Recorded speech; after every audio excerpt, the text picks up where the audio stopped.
সুপ্রিয় শিক্ষার্থীরা, সবাইকে শুভেচ্ছা জানাচ্ছি। আশা করি যে যেখানে আছো, ঘরে আছো, ভালোই আছো। তোমরা যেহেতু ঘরেই আছো, সুতরাং তোমাদেরকে উদ্দেশ্য করে আজকের এই ভিডিও তৈরি করা, যাতে তোমরা ঘরে বসেই তোমাদের পড়ালেখাটা চালিয়ে যেতে পারো।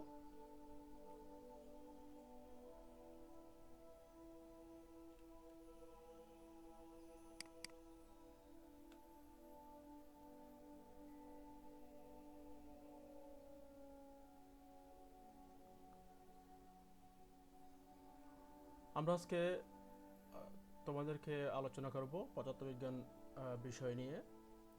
পদার্থবিজ্ঞানের মধ্যে আমাদের দ্বিতীয় পত্রে দেখো 10 নম্বর অধ্যায়, যেখানে আছে সেমিকন্ডাক্টর ও ইলেকট্রনিক্স। এই সেমিকন্ডাক্টর ও ইলেকট্রনিক্সের চ্যাপ্টারের মধ্যে বেশ কিছু টপিকস আছে আমাদের। আমরা শুরুতেই আজকের ক্লাসে ব্যান্ড তত্ত্ব এবং ইলেকট্রন হোলের ধারণা নিয়ে আমরা আলোচনা করব। আশা করি তোমরা আমার সাথে থাকবে এবং বিষয়টা বুঝতে পারবে। আমরা শুরুতে একটা ছবি দেখাচ্ছি, দেখো। এই ছবির মধ্যে অনেকগুলো ছোট ছোট ছোট ছোট ডিভাইস দেখা যাচ্ছে। মূলত এটা একটি মাদারবোর্ড, অথবা এটাকে বলা হয় একটা সার্কিট ডিভাইস। এর মধ্যে বিভিন্ন যন্ত্রপাতি আছে, এগুলোর বিভিন্ন নাম আছে, আমরা এগুলো পরবর্তীতে আশা করি জানতে পারবো। সুপ্রিয় শিক্ষার্থী, আমি আমার পরিচয় এখানে তুলে ধরছি, আর তোমরা তো আমাকে চেনোই যারা আমার কলেজের আছো। আশা করি আর বিস্তারিত বলা লাগবে না। প্রিয় শিক্ষার্থীরা, আমরা এখন একটা ভিডিও দেখব। দেখো, একটু মনোযোগ দিয়ে দেখো ভিডিওটা কি হয় আসলে। এখানে দেখো বেশ কিছু অটোমেটিক লাইট, যেগুলোকে আমরা এলইডি লাইট বলি, এরকম কিছু লাইট বা এখানে সোলার সিস্টেম দেখা যাচ্ছে। হ্যাঁ, পুরোটাই বলা যায় একটা ইলেকট্রনিক্সের ব্যবহার এখানে দেখানো হচ্ছে। তো তোমরা আশা করি ভিডিও দেখে একটা আইডিয়া পেয়ে যাচ্ছ আসলে এখানে কি হতে পারে। এখানে একটা দেখো, একটা বড় বক্সের ভিতরে একটা ছোট জিনিস ঢুকে গেছে। এটা নিয়ে আমরা পরবর্তীতে ব্যাখ্যা করব, এটা একটা ব্যাখ্যা আছে। তো আমরা আজকের ক্লাসে যে বিষয়গুলো আলোচনা করব সেটা হলো, প্রথমে আমরা আলোচনা করব ব্যান্ড তত্ত্ব নিয়ে। ব্যান্ড তত্ত্ব কী, এই বিষয় সংক্রান্ত বিস্তারিত আমরা আলোচনা করব। এরপর আমরা দেখব ব্যান্ড তত্ত্বের আলোকে পরিবাহী, অপরিবাহী এবং সেমিকন্ডাক্টর। তোমরা এগুলো সম্পর্কে জানতে পারবা, পরিবাহী কী, অপরিবাহী কী, এবং সেমিকন্ডাক্টর বা অর্ধপরিবাহী কী, এগুলো সম্পর্কে একটা ধারণা পাবা। এরপরে আমাদের যেটা গুরুত্বপূর্ণ সেটা হচ্ছে ইলেকট্রন এবং হোল। আমরা এই জিনিসটা নিয়ে অনেকে কনফিউজড থাকি। ইলেকট্রন এবং হোলের বিষয়টা আমরা আজকে এখান থেকে আশা করি ক্লিয়ার হতে পারবো। তো প্রিয় শিক্ষার্থীবৃন্দ, আমরা এই ক্লাস করার পরে বা এই ভিডিওটা দেখার পরে তোমরা যে কাজগুলো করতে পারবা বা শিখতে পারবে সেটা হচ্ছে কঠিন পদার্থের ব্যান্ড তত্ত্ব ব্যাখ্যা করতে পারবে। বলে রাখা ভালো, ইলেকট্রনিক্সের শুরুই কিন্তু সলিড স্টেট ফিজিক্স দিয়ে। সুতরাং সলিড স্টেটের বা সলিড স্টেট ম্যাটারের ব্যান্ড তত্ত্ব ব্যাখ্যা করতে পারবা।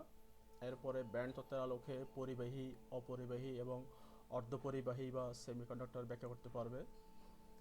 এরপরে সেমিকন্ডাক্টরে ইলেকট্রন হোলের ধারণাও ব্যাখ্যা করতে পারবে। প্রথমে আমরা আসি শক্তি স্তর। আমরা জানি একটি ইলেকট্রনের বাইরে পরমাণুর বিভিন্ন কক্ষপথ থাকে। আমরা যদি একটি ছবির দিকে লক্ষ্য করি তাহলে দেখতে পারবো, শুরুতে একটি আমরা নিউক্লিয়াস বিবেচনা করলাম, একটি পরমাণুর নিউক্লিয়াস। এই পরমাণুর নিউক্লিয়াসের চারপাশে বিভিন্ন শক্তিস্তর থাকে। যেমন এটাকে বলে আমরা নিউক্লিয়াসের সবচেয়ে যেটা কাছের কক্ষপথ, এটাকে বলে প্রথম কক্ষপথ, যেটার ব্যাসার্ধ R1, অর্থাৎ নিউক্লিয়াসের কেন্দ্র হতে এই কক্ষপথের দূরত্ব, এটাকে বলা হয় কক্ষপথের ব্যাসার্ধ। এরপরে দ্বিতীয় কক্ষপথের ব্যাসার্ধ এবং তৃতীয় কক্ষপথের ব্যাসার্ধ। এরকম আর কক্ষপথ হতে পারে। আমরা জানি প্রতিটি কক্ষপথে সুনির্দিষ্ট সংখ্যক ইলেকট্রন থাকে। যেমন আমরা যদি বলি প্রথম কক্ষপথে 2টি ইলেকট্রন থাকতে পারে, দ্বিতীয় কক্ষপথে 8টি ইলেকট্রন থাকতে পারে। এরকম প্রতিটি কক্ষপথে সুনির্দিষ্ট সংখ্যক ইলেকট্রন থাকে। তবে কিছু কিছু ক্ষেত্রে যখন বহিস্থ কক্ষপথে ইলেকট্রনের ঘাটতি থাকে, তখন সেই কক্ষপথ নিয়ে আমরা পরবর্তীতে দেখব সেই কক্ষপথগুলো কীভাবে কাজ করে। দেখো, প্রথম কক্ষপথ, দ্বিতীয় কক্ষপথ, তৃতীয় কক্ষপথ। এখন আমরা দেখব এগুলোকে একটি রৈখিক চিত্রের মাধ্যমে আমরা দেখাবো। যেমন এই এই এই চিহ্নটাকে বলা হচ্ছে নিউক্লিয়াসের কিনারা। অর্থাৎ এখানে যে নিউক্লিয়াসটা আছে সেটা হচ্ছে এই যে বাউন্ডারিটা আছে, এটা হচ্ছে এই নিউক্লিয়াসের কিনারা। এরপরে প্রথম কক্ষপথ আসলো, যেটার ব্যাসার্ধ আমরা R1 বলেছিলাম। এরপরে আসলো দ্বিতীয় কক্ষপথ, যেটার ব্যাসার্ধ আমরা বলেছি R2, এবং তৃতীয় কক্ষপথ আসবে, যেটার ব্যাসার্ধ আমরা বলেছিলাম R3। তো এই কক্ষপথগুলোকে আমরা শক্তি স্তর কেন বলি, সেটা হচ্ছে প্রশ্ন। প্রিয় শিক্ষার্থীরা, একটা জিনিস খেয়াল করবা, প্রতিটি কক্ষপথে সুনির্দিষ্ট সংখ্যক ইলেকট্রন থাকলেও একটি নির্দিষ্ট কক্ষপথের যে কয়টি ইলেকট্রন থাকে, প্রত্যেকটি ইলেকট্রনের শক্তির মান আলাদা। এরকম সুনির্দিষ্ট সংখ্যক ইলেকট্রনের মধ্যে কিছু কিছু ইলেকট্রন বা নির্দিষ্ট কক্ষপথের ইলেকট্রন সমূহ সুনির্দিষ্ট শক্তি নিয়ে অবস্থান করে। ফলে আমরা যদি একটি ইলেকট্রনকে প্রথম কক্ষপথ থেকে দ্বিতীয় কক্ষপথে স্থানান্তর করতে চাই, অথবা দ্বিতীয় কক্ষপথ থেকে যদি একটি ইলেকট্রনকে তৃতীয় কক্ষপথে নিতে চাই, তাহলে অথবা উল্টাও হতে পারে যে আমরা একটা ইলেকট্রনকে তৃতীয় কক্ষপথ থেকে দ্বিতীয় কক্ষপথে অথবা দ্বিতীয় কক্ষপথ থেকে প্রথম কক্ষপথে নিয়ে আসতে চাই। সেক্ষেত্রে আমাদেরকে অবশ্যই বাহ্যিক শক্তি প্রয়োগ করতে হবে। সেক্ষেত্রে হবে কি, যে একটি কক্ষপথ থেকে আরেকটি কক্ষপথে যখন ইলেকট্রন চলাচল করে, সেক্ষেত্রে শক্তি হারায় অথবা শক্তি গ্রহণ করে। এই যে হারানো শক্তিটা বিকৃত হয়ে বের হয়ে যায়।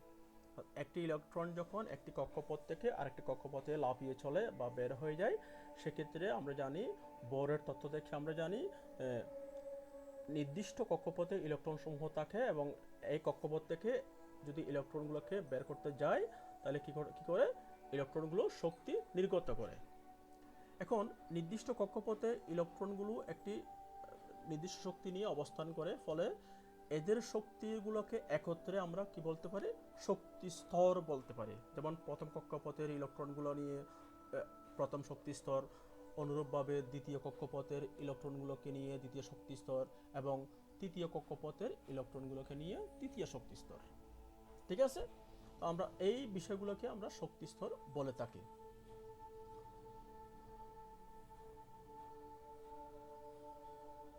যেমন আমরা শক্তি স্তর রৈখিক চিত্রটা কাকে বলে দেখি। পরমাণুতে ইলেকট্রনের বিভিন্ন কক্ষপথের সাথে সংশ্লিষ্ট শক্তিকে সাধারণত একটি রৈখিক চিত্রের মাধ্যমে প্রকাশ করা হয়, যাকে শক্তি স্তর রৈখিক চিত্র বলে। এটা আমরা ইতিমধ্যে দেখিয়েছি চিত্রের মাধ্যমে, সেটা একটা সংজ্ঞা আকারে যদি লিখতে চাও লিখতে পারো।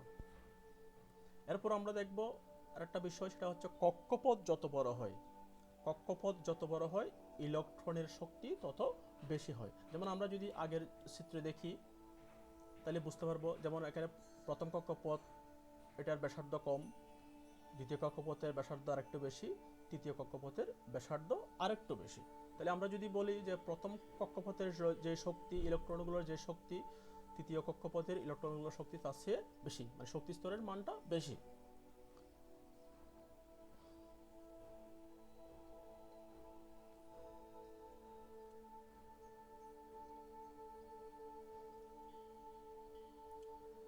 এখন আমরা দেখব যে পরিবাহী, অপরিবাহী এবং অর্ধপরিবাহী কি, সাথে আমরা ব্যান্ড তত্ত্বটা নিয়ে আলোচনা করব। প্রথমেই দেখো পরিবাহীতে দেখো দুটি ব্যান্ড থাকে নরমালি পরিবাহীতে। একটি হচ্ছে পরিবহন ব্যান্ড, একটি হচ্ছে যোজন ব্যান্ড। সাধারণত ইলেকট্রনগুলো, একটি পরমাণুর ইলেকট্রনগুলো বা একটি পদার্থের ইলেকট্রনগুলো সাধারণত যোজন ব্যান্ডে অবস্থান করে। নির্দিষ্ট তাপ বা শক্তি পেলে এগুলো পরিবহন ব্যান্ডে চলে যায়। কিন্তু পরিবাহীর ক্ষেত্রে যোজন ব্যান্ড এবং পরিবহন ব্যান্ড একসাথে থাকে বলে, অর্থাৎ এগুলো এই দুটি ব্যান্ড একটি আরেকটির উপর ওভারল্যাপিং হয় বলে যোজন ব্যান্ড থেকে পরিবহন ব্যান্ডে খুব সহজে ইলেকট্রন চলে যেতে পারে। ফলে যোজন ব্যান্ড এবং পরিবহন ব্যান্ডের মাঝখানে কোনো গ্যাপ থাকে না, যার ফলশ্রুতিতে ইলেকট্রন সমূহ খুব সহজে যোজন ব্যান্ড থেকে পরিবহন ব্যান্ডে যায় এবং উপযুক্ত সংযোগ দিলে ইলেকট্রনগুলো চলাচল করে। ফলে পরিবাহীর মধ্য দিয়ে আমরা জানি খুব সহজে ইলেকট্রন প্রবাহিত হতে পারে। তাহলে আমরা বলতে পারি যে সকল পদার্থের মধ্য দিয়ে স্বাভাবিক তাপমাত্রায় খুব সহজে ইলেকট্রিসিটি প্রবাহিত হয় বা ইলেকট্রন পরিবহন হয় সেটাকে আমরা বলি পরিবাহী। এরপরে আমরা আসবো অপরিবাহী। যেমন অপরিবাহী বলতে বুঝি, যেমন আমরা যদি একটা কাঠ বা রাবার বিবেচনা করি, তাহলে আমরা জানি কাঠ বা রাবারের মধ্য দিয়ে কোনো ইলেকট্রিসিটি পাস হয় না অথবা ইলেকট্রন প্রবাহিত হয় না। কেন? সে কারণে আমরা একটু দেখি। দেখো, একটি অপরিবাহী পদার্থের মধ্যে তিনটি ব্যান্ড আমরা দেখতে পাচ্ছি। একটি হচ্ছে যোজন ব্যান্ড, আরেকটি হচ্ছে নিষিদ্ধ ব্যান্ড, আরেকটি হচ্ছে পরিবহন ব্যান্ড। পরিবহন ব্যান্ড এবং যোজন ব্যান্ডের মাঝখানে যেই গ্যাপটা আছে এটাকে বলা হয় নিষিদ্ধ ব্যান্ড বা নিষিদ্ধ শক্তি স্তর। তাহলে হয় কি, এখানে সাধারণত কোনো পরমাণুর বা কোনো পদার্থের ইলেকট্রন সমূহ যোজন ব্যান্ডে অবস্থান করে। এখন উপযুক্ত তাপমাত্রা ফেলে সেগুলো করে কি, যোজন ব্যান্ড থেকে পরিবহন ব্যান্ডে গমন করে, যোজন ব্যান্ড থেকে পরিবহন ব্যান্ডে গমন করে। কিন্তু অপরিবাহীর ক্ষেত্রে যোজন ব্যান্ড এবং পরিবহন ব্যান্ডের মাঝখানে যে নিষিদ্ধ ব্যান্ড থাকে সেটার মান হচ্ছে 15 ইলেকট্রোভোল্ট। একটি ইলেকট্রনকে যতই তাপ প্রয়োগ করি না কেন, একটি ইলেকট্রনের পক্ষে কখনো 15 ইলেকট্রোভোল্ট শক্তি অর্জন করা সম্ভব হয় না। ফলে যোজন ব্যান্ড থেকে কোনো ইলেকট্রন পরিবহন ব্যান্ডে যেতে পারে না। ফলশ্রুতিতে আমরা দেখি যে একটি অপরিবাহী পদার্থের মধ্য দিয়ে কোনো ইলেকট্রন যায় না বা তড়িৎ প্রবাহিত হয় না। এরপর আমরা দেখব অর্ধপরিবাহী, যেটা আমাদের আজকের আলোচ্য বিষয় এবং সবচেয়ে গুরুত্বপূর্ণ বিষয় ইলেকট্রনিক্সের জন্য। দেখো, এখানে পরিবহন ব্যান্ড এবং যোজন ব্যান্ডের মাঝখানে একটি গ্যাপ আছে, সেটাকে আমরা নিষিদ্ধ ব্যান্ড বলি। তবে এই নিষিদ্ধ ব্যান্ডের গ্যাপের মানটা খুবই কম, যেটা 1.1 ইলেকট্রোভোল্টের চেয়েও কম। অর্ধপরিবাহীর ক্ষেত্রে এই নিষিদ্ধ ব্যান্ডের মানটা খুব কম থাকে। ফলে যোজন ব্যান্ড থেকে পরিবহন ব্যান্ডে ইলেকট্রন কিছু কিছু ক্ষেত্রে যেতে পারে। কখন যেতে পারে সেটা আমরা দেখব। সাধারণত আমরা বলি যে পরিবহন ব্যান্ড এবং যোজন ব্যান্ডের মাঝখানে যদি নিষিদ্ধ ব্যান্ডের মান 1.1 ইলেকট্রোভোল্টের চেয়ে কম হয় তাহলে শুধুমাত্র আমরা এটাকে কি বলি, অর্ধপরিবাহী বলি। তো অর্ধপরিবাহী সাধারণ তাপমাত্রায় অথবা পরম শূন্য তাপমাত্রায় এটা অপরিবাহীর মতো আচরণ করে, কিন্তু তাপমাত্রা যখন বাড়াবো তখন এটা পরিবাহীর মতো আচরণ করে। সেটা আমরা একটু পরে দেখব। এখন দেখো, আমরা এই অর্ধপরিবাহী নিয়ে বা সেমিকন্ডাক্টর নিয়ে আমরা একটু বিস্তারিত আলোচনা করতে চাচ্ছি। প্রথমে দেখো, চিত্রের দিকে লক্ষ্য করো। এখানে যোজন ব্যান্ড এবং পরিবহন ব্যান্ডের মাঝখানে একটি নিষিদ্ধ ব্যান্ড আছে। এই নিষিদ্ধ ব্যান্ডের শক্তির মান হচ্ছে 1.1 ইলেকট্রোভোল্ট। এখন আমরা বলেছিলাম যে পরম শূন্য তাপমাত্রায় যোজন ব্যান্ড থেকে পরিবহন ব্যান্ডে কোনো ইলেকট্রন যায় না। কিন্তু যদি আমরা সিস্টেমটিকে বা সলিডের উপর আমরা যদি তাপমাত্রা প্রয়োগ করি অথবা রুম টেম্পারেচারে নিয়ে আসি অথবা ধীরে ধীরে তাপমাত্রা বাড়াই, তাহলে কি হবে, যোজন ব্যান্ডে যে ইলেকট্রনগুলো থাকে সেই ইলেকট্রনগুলো শক্তি লাভ করে। শক্তি লাভ করার পরে ইলেকট্রনগুলো এই নিষিদ্ধ ব্যান্ড অতিক্রম করে পরিবহন ব্যান্ডে গমন করতে পারে। সেটা আমরা একটু দেখি। এখানে একটু দেখি বিস্তারিত কিভাবে হয় ঘটনাটা। দেখো, এটা হচ্ছে যোজন ব্যান্ড। যোজন ব্যান্ডে ইলেকট্রনগুলো অবস্থান করতেছে। এটাকে ব্যালেন্স ইলেকট্রন বা যোজন ব্যান্ড ইলেকট্রনগুলোকে ব্যালেন্স ইলেকট্রন বলে, বা এটাকে ইংরেজিতে ব্যালেন্স ব্যান্ডে বলা হয়। তো আমরা দেখতেছি এখানে ব্যালেন্স ব্যান্ডে ইলেকট্রন দ্বারা পার্শিয়ালি অথবা সম্পূর্ণভাবে, আংশিক বা সম্পূর্ণভাবে ইলেকট্রন দ্বারা পূর্ণ থাকে। যোজন ব্যান্ডটা আংশিক হইতে পারে অথবা সম্পূর্ণরূপেও পূর্ণ হইতে পারে। এট রুম টেম্পারেচার মানে রুম তাপমাত্রায়, স্বাভাবিক তাপমাত্রায়, রুম টেম্পারেচার মানে স্বাভাবিক তাপমাত্রায় কি হয়, ব্যালেন্স ব্যান্ড থেকে ইলেকট্রনগুলো পরিবহন ব্যান্ডে গমন করে। অর্থাৎ যোজন ব্যান্ড থেকে ইলেকট্রনগুলো পরিবহন ব্যান্ডে গমন করে, ফলে কি হয়, এর মধ্য দিয়ে ইলেকট্রনগুলো চলাচল করে, ফলে ইলেকট্রিসিটি প্রবাহিত হয়। বুঝতে পারছো বিষয়টা? আচ্ছা, এরপর দেখো তাহলে ব্যালেন্স ব্যান্ড থেকে ইলেকট্রনগুলো, যোজন ব্যান্ড থেকে ইলেকট্রনগুলো যখন পরিবহন ব্যান্ডে যায়, পরিবহন ব্যান্ডে অনেক সম্পূর্ণরূপে ইলেকট্রনগুলো চলে যেতে পারে অথবা পার্শিয়ালি ইলেকট্রনগুলো চলে যেতে পারে। তাহলে পরিবহন ব্যান্ড এবং যোজন ব্যান্ডের মাঝখানে যে নিষিদ্ধ ব্যান্ড আছে, সেই নিষিদ্ধ ব্যান্ড অতিক্রম করবে কখন? যদি আমরা এখানে তাপমাত্রা বাড়াই, অর্থাৎ রুম টেম্পারেচার অথবা স্বাভাবিক তাপমাত্রায় ব্যালেন্স ব্যান্ড থেকে ইলেকট্রনগুলো পরিবহন ব্যান্ডে চলে যাবে, অর্থাৎ যোজন ব্যান্ড থেকে ইলেকট্রনগুলো নিষিদ্ধ গ্যাপ অতিক্রম করে বা নিষিদ্ধ ব্যান্ড অতিক্রম করে পরিবহন ব্যান্ডে চলে যায়। ঠিক আছে বিষয়টা? আচ্ছা, আমরা যদি এটা আরেকটু দেখি, বিষয়টা আমরা আরেকটু ক্লিয়ার হবে। দেখো ঘটনাটা কি হয়, দেখো একটু, এবার তোমরাই দেখো কি হয়।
নিশ্চয়ই বুঝতে পেরেছো তোমরা ঘটনাটা।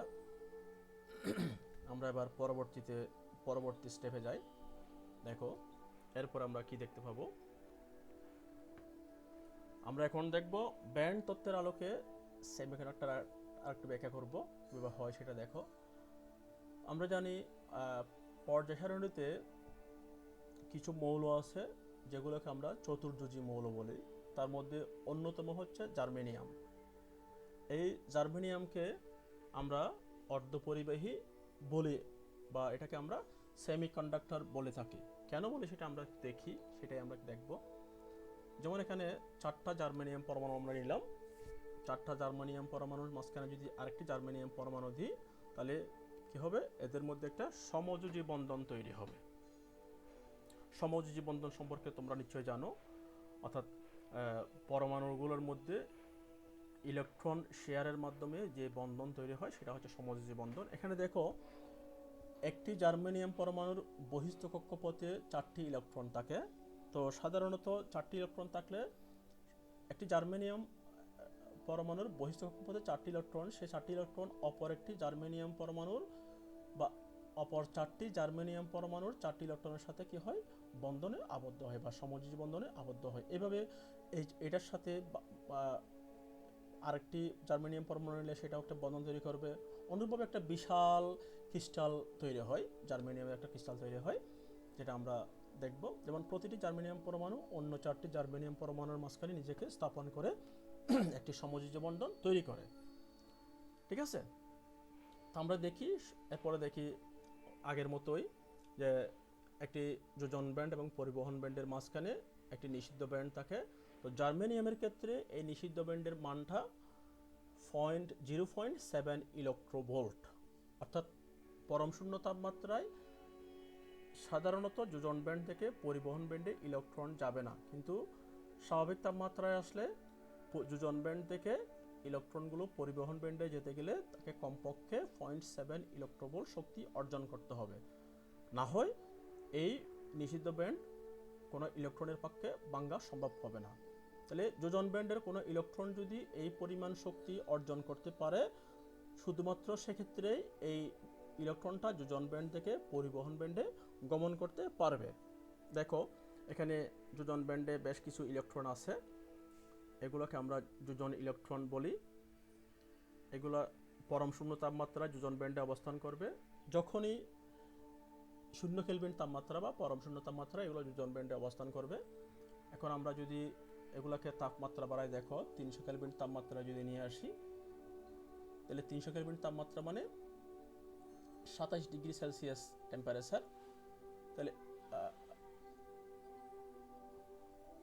300 কেলভিন তাপমাত্রায় নিয়ে আসলে দেখো এক্ষেত্রে হয় কি, কিছু ইলেকট্রন যোজন ইলেকট্রন এই নিষিদ্ধ গ্যাপ অতিক্রম করে পরিবহন ব্যান্ডে চলে আসছে, অর্থাৎ যোজন ব্যান্ড থেকে ইলেকট্রন সমূহ পরিবহন ব্যান্ডে গমন করেছে। তাহলে বুঝতে পারছো বিষয়টা, তাপমাত্রার উপর এটা নির্ভর করে, অর্থাৎ তাপমাত্রা বাড়ালে যোজন ব্যান্ড থেকে ইলেকট্রনগুলো পরিবহন ব্যান্ডে গমন করবে। যেমন তাহলে আমরা যে অর্ধপরিবাহীর কথা বলছি তার মধ্যে সবচেয়ে উত্তম অর্ধপরিবাহী এবং যেটা সবচেয়ে ব্যবহৃত হয় সেটা হচ্ছে সিলিকন এবং জার্মেনিয়াম। সিলিকন এবং জার্মেনিয়াম আমরা এটা দেখিয়েছিলাম, এটা জার্মেনিয়ামের ক্ষেত্রে নিষিদ্ধ ব্যান্ড অতিক্রম করতে গেলে ইলেকট্রনকে এই শক্তি অর্জন করতে, অর্থাৎ জার্মেনিয়াম অর্ধপরিবাহীর ক্ষেত্রে নিষিদ্ধ ব্যান্ডের মান হচ্ছে 0.7 ইলেকট্রোভোল্ট। আমরা একটু দেখি, এবার একটু বিস্তারিত দেখি। দেখো এটা সেমিকন্ডাক্টরস বা অর্ধপরিবাহী কিভাবে আসলে কাজ করে। দেখো এখানে ব্যালেন্স ব্যান্ড এবং কন্ডাকশন ব্যান্ড, অর্থাৎ যোজন ব্যান্ড এবং পরিবহন ব্যান্ডের মাঝখানে একটা ফরবিডেন গ্যাপ বা এনার্জি গ্যাপ থাকে। আমাদের সবচেয়ে পরিচিত দুটি অর্ধপরিবাহী হচ্ছে একটা জার্মেনিয়াম, একটা সিলিকন। তো দুটোটাই ক্রিস্টাল, কারণ এগুলোর ক্রিস্টালের বিষয়ে আমি আরেকবার আলোচনা করব। তাহলে এই যোজন ব্যান্ড এবং পরিবহন ব্যান্ডের মাঝখানের যে গ্যাপটা, সেই গ্যাপের মানটা হচ্ছে জার্মেনিয়ামের ক্ষেত্রে 0.7 ইলেকট্রোভোল্ট এবং সিলিকনের ক্ষেত্রে 1.1 ইলেকট্রোভোল্ট। দেখো শুরুতেই কন্ডাকশন ব্যান্ডে কোনো ইলেকট্রন নাই, সব ইলেকট্রন কোথায়, যোজন ব্যান্ডে অথবা ব্যালেন্স ব্যান্ডে। 0 কেলভিন তাপমাত্রায় সবগুলো ইলেকট্রনই ব্যালেন্স ব্যান্ড অথবা যোজন ব্যান্ডে। এখন যদি তাপমাত্রা বাড়ানো হয় তাহলে ফরবিডেন গ্যাপ এনার্জি গ্যাপ অতিক্রম করে ইলেকট্রনগুলো কন্ডাকশন ব্যান্ডে যেতে পারে। দেখো টেম্পারেচার বাড়াচ্ছি, ইলেকট্রনগুলোর চলাচল, গ্যাপটা কমে ইলেকট্রনগুলো কি হচ্ছে, উপরের দিকে কন্ডাকশন ব্যান্ডে চলে যাচ্ছে। বিষয়টা কি বুঝতে পারছো? নিশ্চয় বুঝতে পারছো। দেখো তাপমাত্রা বাড়াইলাম, তাহলে ইলেকট্রনগুলো ব্যালেন্স ব্যান্ড থেকে কন্ডাকশন ব্যান্ডে চলে গেল।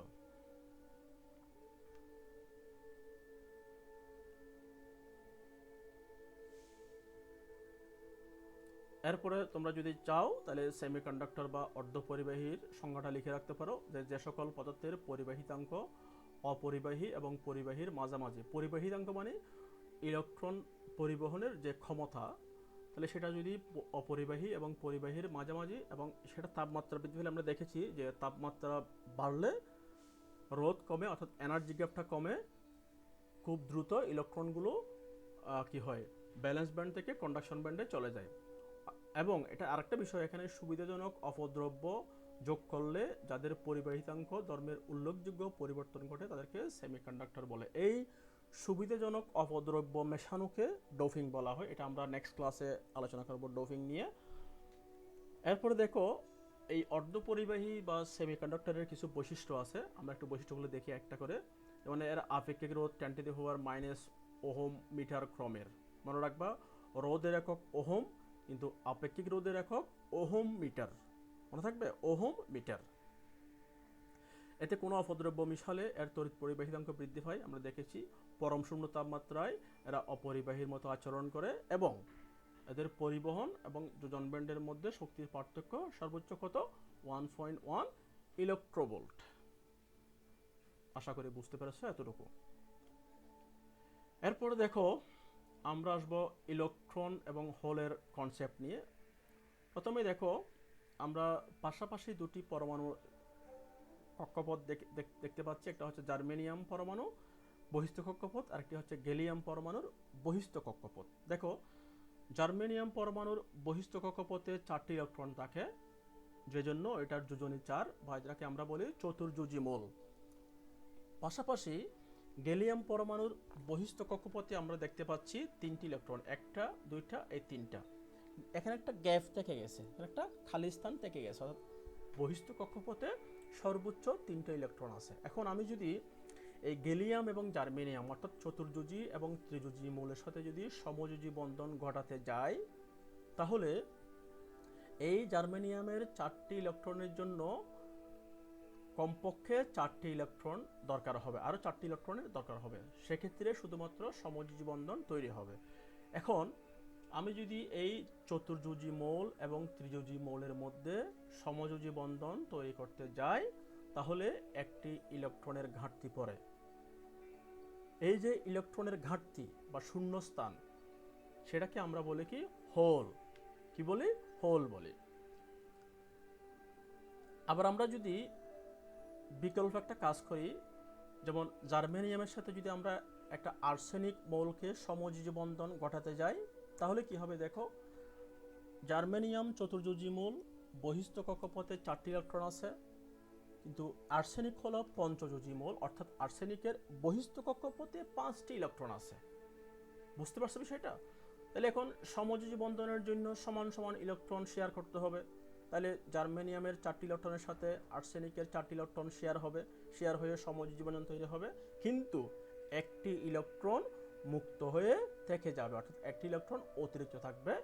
এই ইলেকট্রনকে আমরা কি বলি? মুক্ত ইলেকট্রন বলি। তাহলে আমরা যখন চতুর্যোজীর সাথে পঞ্চযোজী মৌলের সমযোজী বন্ধন ঘটাবো, তখন সৃষ্টি হবে ইলেকট্রন। আর আমরা যখন চতুর্যোজী মৌলের সাথে ত্রিযোজী মৌলের সমযোজী বন্ধন ঘটাবো, তখন সৃষ্টি হবে হোল। হোল মিন্স ইলেকট্রনের ঘাটতি।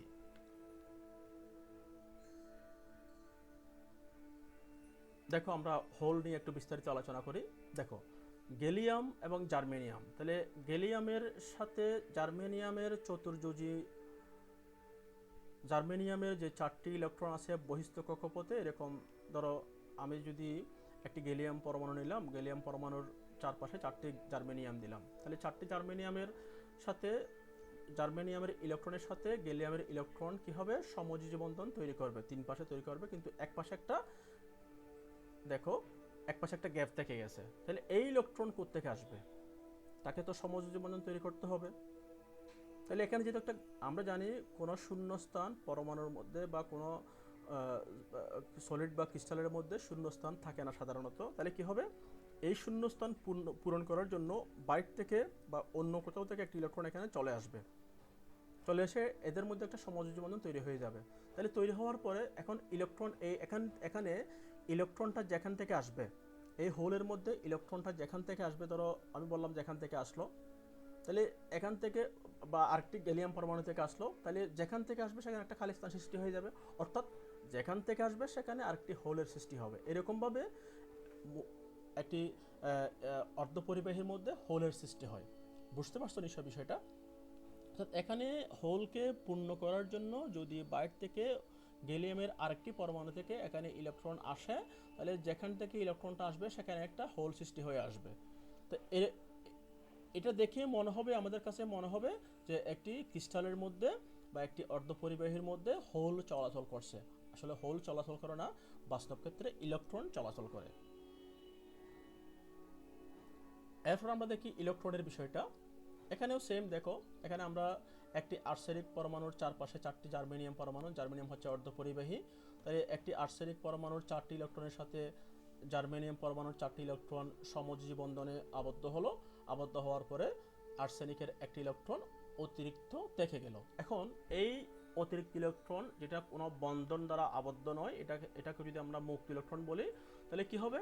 এই ইলেকট্রনটা খুব সহজে চলাচল করতে পারবে। তাহলে এরকম আমরা জানি একটি ক্রিস্টালের মধ্যে লক্ষ লক্ষ ইলেকট্রন পরমাণু থাকে, তাহলে এরকম লক্ষ লক্ষ পরমাণুর লক্ষ লক্ষ ইলেকট্রন সৃষ্টি হবে।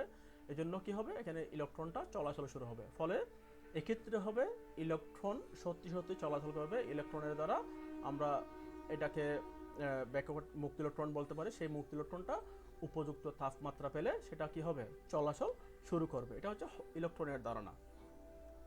আশা করি তোমরা বুঝতে পারছো হোল এবং ইলেকট্রন।